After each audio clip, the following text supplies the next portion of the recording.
Ladies and gentlemen, welcome to the Commission press room for this joint press conference by our Chief Negotiator, Michel Barnier, and the Secretary of State for the Department of Exiting the European Union, Mr. David Davis. I will start without further ado with Michel Barnier. Thank you, Margaritis, and good afternoon to all of you. Thank you also for your patience, which is a critical virtue for any negotiation. Could be for us.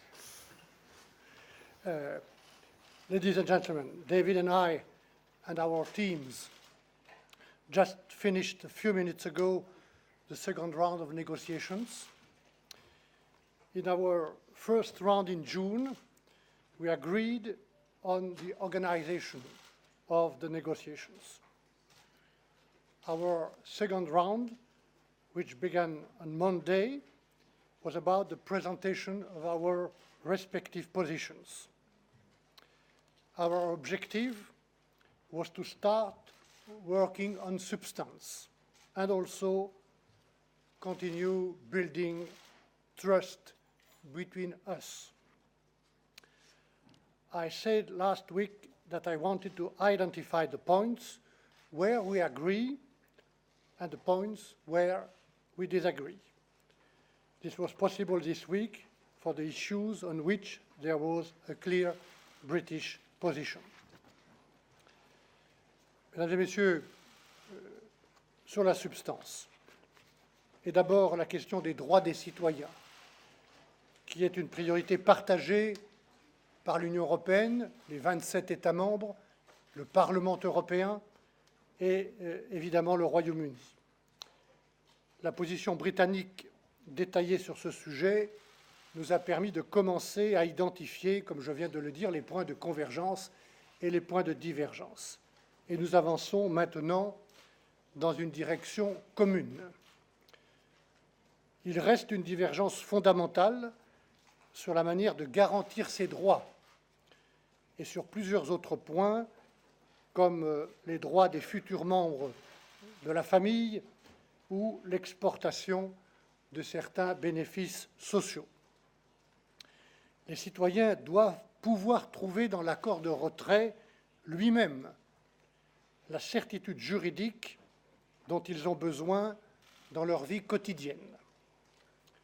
Franchement, de notre côté, nous ne voyons aucune autre manière pour garantir la pérennité de ces droits européens exercés et évidemment, toute référence aux droits européens implique son contrôle par la Cour de justice de l'Union européenne. L'enjeu de la prochaine session de négociation sera donc de clarifier les raisons de ces divergences en gardant toujours à l'esprit notre objectif commun, que les citoyens concernés puissent continuer à vivre comme aujourd'hui. Sur le règlement financier maintenant, le Royaume-Uni avait reconnu la semaine dernière l'existence d'obligations vis-à-vis de l'Union au-delà de la date du retrait et la nécessité de solder ces engagements. Tout comme d'ailleurs, de notre côté, l'Union européenne l'avait déjà reconnu. Évidemment, seule cette reconnaissance permet d'engager le plus vite possible le travail sur l'identification précise des obligations à solder.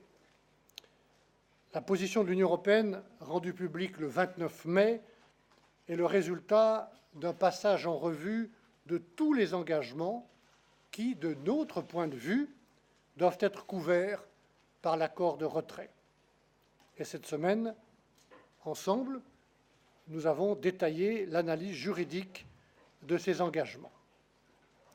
Comme je l'ai dit très clairement à David, une clarification de la position du Royaume-Uni est indispensable pour négocier et pour aboutir à des progrès suffisants sur ce dossier financier qui est inséparable des autres dossiers du retrait. Nous voulons, et nous y travaillons, une sortie ordonnée du Royaume-Uni, comme il l'a décidé. Et une sortie ordonnée exige de solder les comptes. Nous savons bien que cet accord-là ne se formera pas dans une discussion par petits pas, not through incremental steps.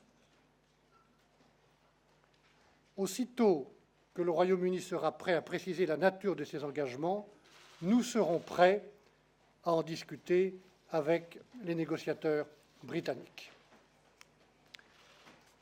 On Ireland, we had a first discussion on the impact of Brexit on two key subjects, the Good Friday Agreement and the Common Travel Area.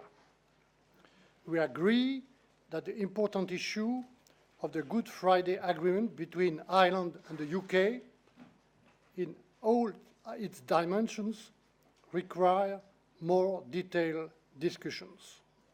In particular, more work needs to be done to protect North-South cooperation between Ireland and Northern Ireland. Today, that cooperation is embedded in the common framework of the EU law and EU policies. We need to better understand how the UK intends of ensuring the continuation of this cooperation after Brexit. We also agreed that the UK should clarify in the next session how it intends on maintaining the common travel area after leaving the EU. Enfin, sur les autres sujets de la séparation, nous avons eu un échange de vues sur le champ à couvrir, sur les moyens d'apporter de la clarté juridique, là où le Brexit crée des incertitudes, par exemple pour les producteurs, distributeurs, vendeurs de marchandises, mais aussi pour la coopération policière, pour les citoyens ou les entreprises engagées dans des procédures judiciaires qui sont en cours. Et nous avons expliqué nos positions sur la base des 7 papiers que nous avons publiés et sur lesquels vous avez pu travailler. Nous avons pris note des positions et des précisions du Royaume-Uni sur certains sujets et de son intention de clarifier ses positions à l'occasion des prochains rounds de négociations. Voilà. Je répète que ce premier round en juin était celui de l'organisation. Cette semaine, ça a été le temps de la présentation. Le troisième round doit être celui de la clarification et nous avons besoin de cette clarification sur le règlement financier, sur les droits des citoyens, sur l'Irlande, avec ces 2 points importants du Common Travel Area et du Good Friday Agreement, et sur les autres sujets de la séparation, pour lesquels l'expérience de cette semaine prouve simplement que nous progressons mieux lorsque nos positions respectives sont claires. David, over to you. Thank you, Michel. Thank you for your contribution and indeed your team's constructive talks this week. On Monday, we agreed to get down to the need to get down to serious business. But before turning to the substance, I want to reiterate the 4 core principles that continue to guide the United Kingdom's approach. First, we continue to engage constructively as a full and responsible member state. Second, we continue to work hard and at pace. We had 98 civil servants here this week. Third, we negotiate for every nation and region of the United Kingdom. Our goal is to secure a deal that works for all parts of the country. And finally, we will keep Parliament and the public informed as negotiations unfold. Which moves me on to the substance. Overall, I am encouraged by the progress we have made on understanding each other's positions on citizens' rights, the financial settlement, the first meetings of subgroups on separation issues, and on the issues around Ireland and Northern Ireland. Since the first round of negotiations, the UK has published its approach to citizens' rights. The talks this week have demonstrated this both a fair and serious offer. I am pleased by the progress we've made. We've looked at each other's proposals in depth and identified many concrete areas where we agree, as well as areas where there will be further discussion and which will be a priority for the next round, as Michel said. We've also agreed to publishing a joint paper today that sets out the many areas of convergence in our proposals and the areas we need to prioritise for future discussion in our future rounds. Michel listed a number of the areas which require that future discussion, and I won't reiterate them. I'll add to them issues like voters' rights, postal workers, and of course, as he said, the need for shared certainty. We agree on the need for certainty on the part of citizens, both of the EU and the UK. We obviously have different views on how we achieve that.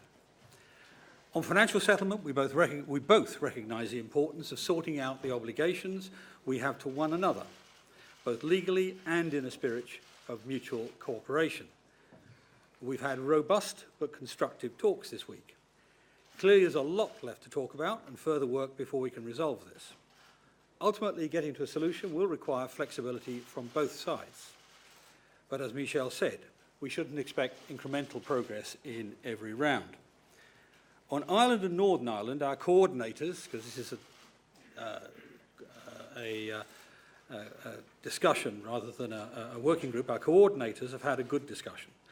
Both sides remain committed to the Good Friday Agreement, again, as Michel said, and achieving a flexible and imaginative solutions to address unique circumstances around the border, and particularly on the north-south dimension of the agreement. And these include the mechanisms that we have discussed to preserve the common travel area and the rights associated with it. Rights laid down, of course, in a British Act of Parliament, as well as in part, at least in the Amsterdam Treaty. On separation issues, we've made progress on a range of issues. Michel mentioned most of them. Euratom, legal cases pending before the European Court of Justice, and administrative procedures before the Union institutions, and, of course, goods on the market. These discussions have laid important groundwork for progress in the next round. All in all, the second round of negotiations has given us a lot to be positive about. And they've also highlighted the need for both sides to demonstrate a dynamic and flexible approach in the way we approach these challenges. We've conducted this round constructively and at pace, and I hope this is a model we can continue going forward. To coin a phrase, Michel, the clock is ticking. That's true. I came here saying it was important that we now made progress, identifying the differences so that we could deal with them, and finding the similarities so that we could reinforce them. And this week, I think we've done just that. Thank you. Thank you, Secretary of State. Let's start. Yes, please.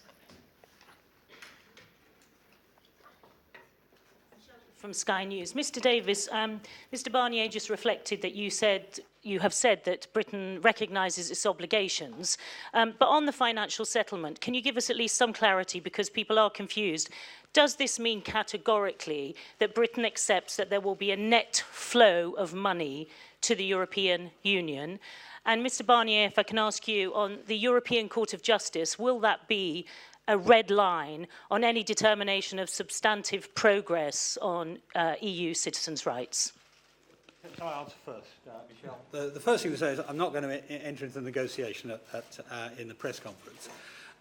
What I will say is last week we published again in a written statement to the British Parliament to remind people of what we'd said in the Lancaster House speech and in the White Papers and the Article 50 letter, that we're a country that recognises its international responsibilities and rights, and that we will seek to exercise both in the future. I don't recognise the phrase net flow, but we will seek to exercise both in the future.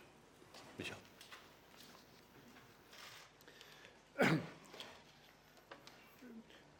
Pourquoi nous insistons sur le rôle de la Cour de justice de l'Union européenne?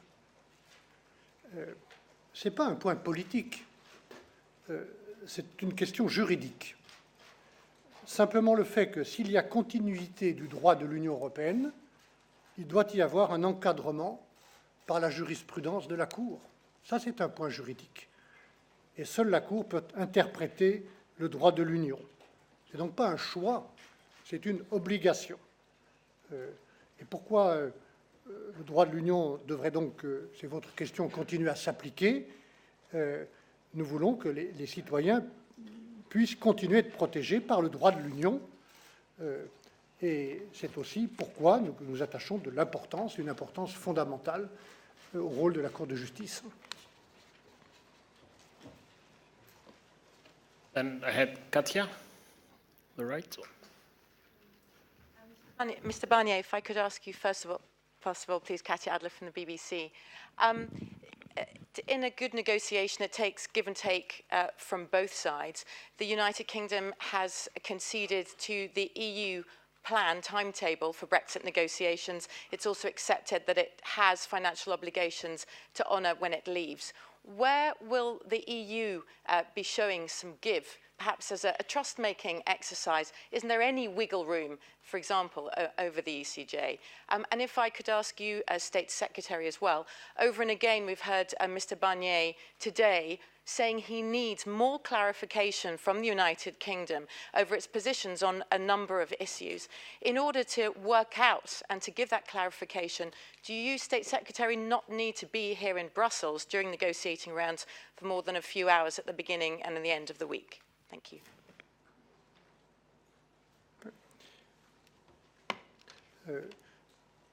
Votre collègue de la BBC l'autre jour m'a posé la même question. Où êtes-vous prêt à faire des concessions? On n'est pas dans l'état d'esprit de faire des concessions ou de demander des concessions, alors que même la négociation commence à peine. Vous me dites le Royaume-Uni a accepté l'organisation de l'agenda. Franchement, il faut être sérieux. Hein. Le Royaume-Uni décide de quitter l'Union européenne. C'est une affaire grave, très grave, avec beaucoup de conséquences. Nous prenons cette affaire au sérieux et je suis sûr que David et son équipe le prennent très au sérieux aussi, mais on s'est mis d'accord sur l'organisation. Ce n'est pas une concession que nous avons demandé. Nous nous sommes mis d'accord le plus intelligemment possible sur un rythme de séance d'une semaine de travail de nos équipes qui doivent être préparées par des papiers, par des positions. Moi-même, je dois concerter ces positions d'abord ici au sein du collège, sous l'autorité du président Juncker, avec 28 commissaires. Je dois travailler avec les 27 États membres, le Conseil, le président Tusk. Je dois travailler avec le Parlement européen. Avant chaque session et après chaque session de négociation, je dois aller devant le steering group du Parlement européen. C'est un travail considérable, sans parler des visites que je dois faire dans les États membres. Donc, c'était intelligent de se mettre d'accord là-dessus. Ce n'est pas une concession. Alors, j'ai mené beaucoup de négociations. Je me rappelais même avec David Davis que nous avons été, à un certain moment, tous les deux négociateurs du traité d'Amsterdam, hein, il y a 20 ans. C'est comme ça qu'on se connaît bien tous les deux. C'est peut-être utile, d'ailleurs. Je sais bien qu'il y a des compromis qu'on doit faire dans une négociation, mais nous ne sommes pas là. Quand je dis de manière extrêmement claire et transparente sur la question inséparable des autres, pour que ce soit bien compris, du financial settlement, que nous voulons de la clarté, c'est précisément pour pouvoir travailler à un éventuel compromis. Comment voulez-vous que je travaille si nous n'avons pas le global picture avec ce que les Britanniques acceptent de reconnaître comme leurs obligations couvertes par l'accord de retrait? C'est aussi simple que ça. Après, nous discuterons et nous travaillerons à des compromis. Mais pour l'instant, nous faisons de la clarification. Voilà. Right, your question to me. I was rather amused by the coverage earlier this week. The way these things work is we had 4 main groups and a number of subgroups, 98 officials here working through the week, reporting to me on a regular basis throughout the course of the week. I, of course, came and opened it at the request of the Commission, with the agreement of the Commission, and came back today, last night, in fact, to go through all the details of what we have discussed and where the resolution issues are. And I do that at the same time as doing my duties to Parliament, to Cabinet, and, of course, organising the preparation of the United Kingdom to leave the EU in 2 years' time. Yes, please, go ahead. Peter Foster from the London Daily Telegraph. First question to Mr. Barnier. Mr. Barnier,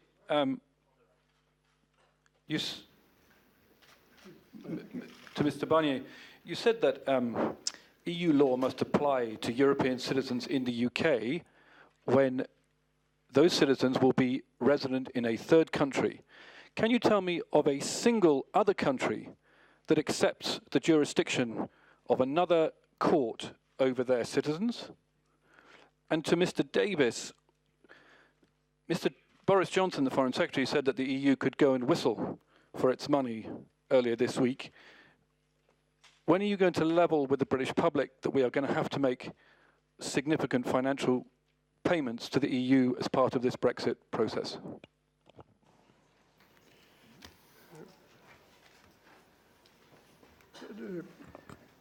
D'abord, je me permets de rappeler que nous sommes dans une négociation extraordinaire.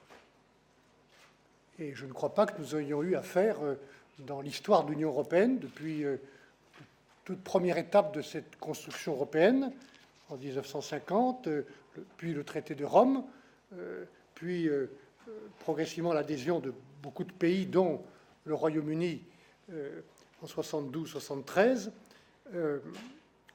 pour lequel d'ailleurs je rappelle que j'ai milité personnellement comme homme politique français, en faisant campagne pour le oui à l'accession du Royaume-Uni en 1972. Nous avons eu un référendum à cette époque en France et je n'ai jamais regretté ce vote. C'est le paradoxe de ma situation aujourd'hui, comme négociateur. Jamais nous n'avons eu à discuter de la sécurisation, de la sécurité juridique pour 4,5 millions de personnes. 1,2 million citoyens britanniques au moins qui vivent, travaillent. Beaucoup sont des retraités qui ont choisi de vivre dans l'un des 27 pays de l'Union. Et de l'autre côté, 3,2 millions citoyens des 27 qui vivent, travaillent, contribuent à l'économie britannique au Royaume-Uni. Jamais ça ne s'est produit, cette situation. Et nous devons cette protection, nous devons cette sécurité aux citoyens. Et s'agissant du respect du droit européen qui est pour nous très important, je redis ce que j'ai répondu à votre consoeur. Pour nous, c'est la Cour de justice et sa jurisprudence qui doivent continuer à jouer. Ce point est très important. Voilà. Alors, au-delà de ce côté extraordinaire, unique, de ce retrait du Royaume-Uni et de ses conséquences pour beaucoup d'hommes et de femmes et de familles, je pourrais vous répondre aussi que quand on regarde le lien qui existe entre les pays de l'espace économique européen et notamment la Norvège, qui est le plus important d'entre eux, ces pays acceptent, bien sûr c'est une juridiction spécifique, mais vous le savez bien, elle est adossée à la Cour de justice européenne et à sa jurisprudence. Voilà un exemple que je peux soumettre à votre réflexion.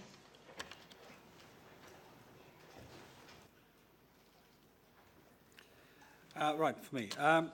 I think, I wasn't actually in the chamber for the Foreign Secretary's comment, but I think he said they could go whistle for extortionate demands. That was the phrase he used. As for levelling, well, the Prime Minister has been very plain about this from the beginning, from her Lancaster speech onwards. She said we will meet our international obligations and expect to be respected for our international rights. She said that Parliament will make decisions after we leave, and after we leave, we'll come to the end of the UK paying enormous sums to the European Union. All of those are still true. Thank you. Yes, Catherine.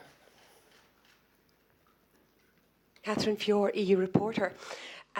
Mr. Barnier, on Northern Ireland, you've repeatedly said that the Good Friday Agreement must be respected in all its dimensions.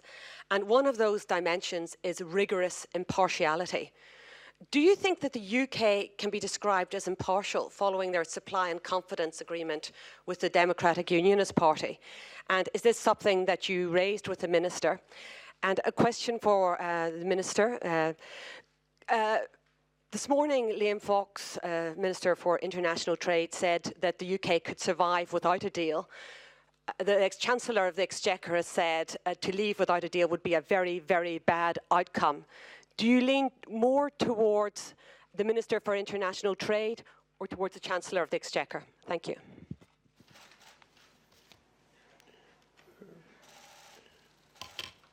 Je ne vais certainement pas, dans une conférence de presse ici, à l'occasion de cette négociation, faire des commentaires sur la situation politique au Royaume-Uni.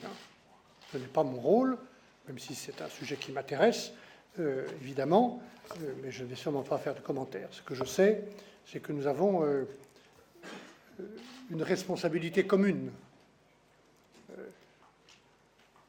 Au cours de notre première rencontre devant vous, David Davis a cité Churchill, que moi-même je citais Jean Monnet.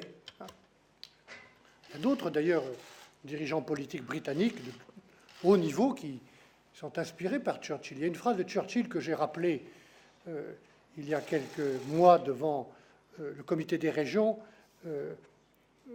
Et Winston Churchill disait « The price of greatness is responsibility ». Ça vaut pour les deux côtés. Hein. Je ne donne pas de leçons. Mais cette phrase est très importante.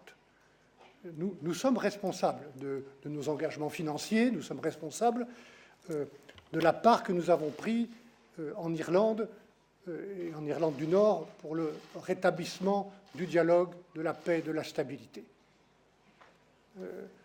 Et c'est vrai pour le Good Friday Agreement, dont l'Union européenne a pris une grande part, une part importante, que j'ai d'ailleurs moi-même soutenue lorsque j'étais commissaire à la politique régionale avec le Peace Programme, et c'est aussi vrai pour le Common Travel Area. De tout cela, le Royaume-Uni est co-responsable et co-garant, quelles que soient les discussions ou les arrangements politiques internes. Voilà. Et nous-mêmes, nous avons une part de responsabilité, y compris, comme je vous l'ai dit tout à l'heure, à propos de la coopération North-South, du lien qui existe dans ces coopérations sur des politiques très concrètes, des politiques publiques très concrètes, la responsabilité qui existe et le lien qui existe avec les politiques européennes ou avec le marché unique. Alors, voilà.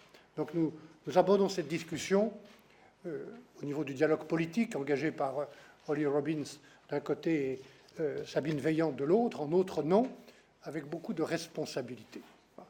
Je pense que ce mot de responsabilité que je citais en faisant référence à Winston Churchill est extrêmement important pour la réussite du processus de négociation dans lequel nous sommes engagés.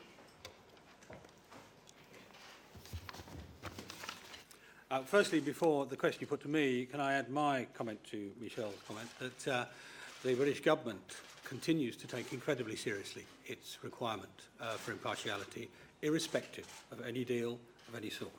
On the question of, I didn't hear Dr. Fox this morning, but if he says what he said, actually he's not saying anything different from what the Chancellor said. In that interview, when he referred to very bad, he said, but if there was a punishment deal, we'd have to do it, and we would make it work. But of course, nobody expects a punishment deal. Michelle and I are both going for a good deal. This concludes our press conference. Thank you all for your presence. Thank you.